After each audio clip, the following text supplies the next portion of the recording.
We are now joined by the pole sitter for Sunday's STP 500 here at Martinsville Speedway, Kyle Larson. Kyle, it pays to be atop the point standings here, and you're going to get that starting spot. How much of an advantage you find that for you going into Sunday's STP 500?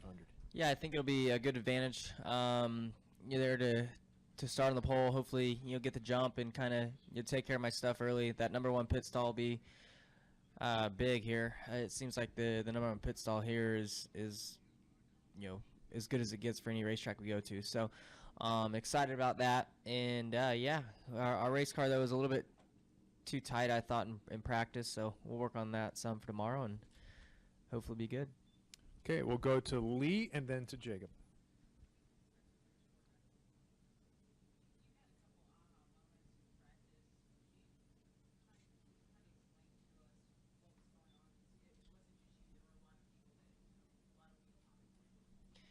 Yeah, I'm not sure if because we have less downforce or what coming around this time, if that makes the wheel hop worse. But yeah, I got caught off guard there, early in the first run that I did, wheel hopping, almost wrecking into one, and then I thought maybe my tires were just cold or whatever, so backed my entry and backed my braking up, and then just start to try and get more and more out of it, and yeah, I wheel hopped again and had another moment. So yeah, it feels a little weird. I feel like I've driven in harder and harder, used more brake pressure in the past than I have so far today, and the braking was a little sketchy. So I'm sure we'll work on that a little bit and hopefully get better for tomorrow.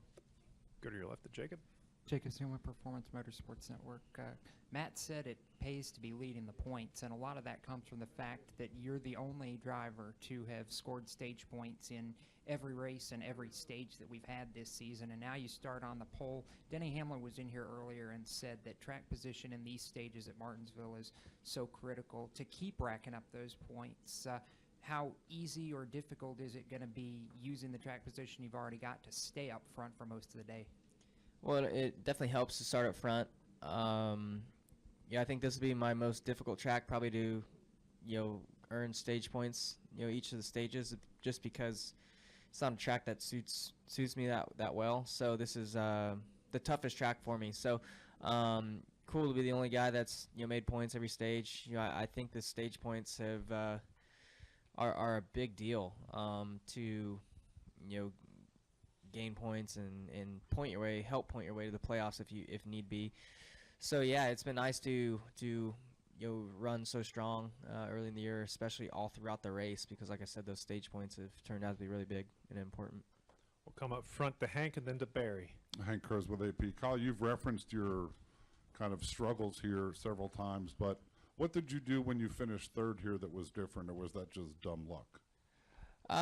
So I was thinking about that a little bit, and I think I've gotten better here for sure. Our race car got a lot better last year, but then I remember it being really cold outside, I think, that first race, so the track didn't lay a whole lot of rubber, so it didn't wear out tires as bad, so I could be more, or I guess not be more aggressive, but me being more aggressive didn't wear the tires out quite as bad, and so I was a little bit better on long runs and stuff then, and stayed up front and had a good race. Next to Barry. Barry Richmond, Piedmont Broadcast and WAKG. You touched on this earlier today and maybe just a moment ago, but you talked about struggling here at Martinsville.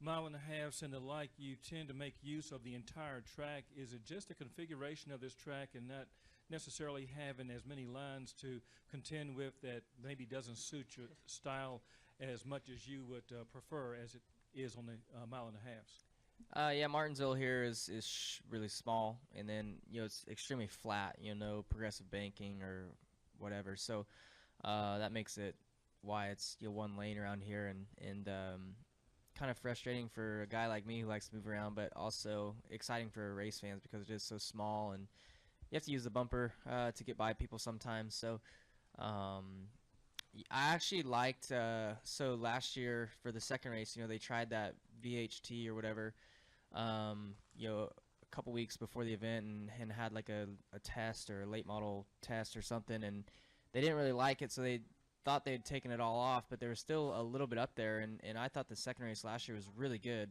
because you kind of run that lane up and you move around. So I wish they could do it again, but I don't think they've got it down on the track this time around. Do we have any additional questions for Kyle Larson? Kyle? Oh, we'll go here to Dustin.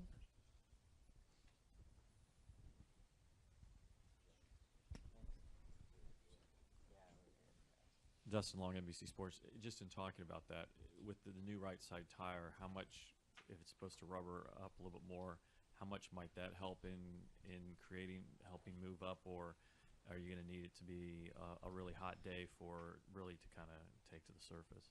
No, I thought I noticed there, and maybe Chase did as well, but I thought it laid rubber way faster than it has in the past. At least you could see it, and maybe, because I was tight, maybe I just felt it more. But to me, it seemed like it laid rubber a lot easier. So that'll definitely impact the race and probably make it a better race and probably allow the groove to move around some, because I think people's cars will not handle the way they want them to, and they'll kind of chase the car up the track a little bit to stay out of that rubber.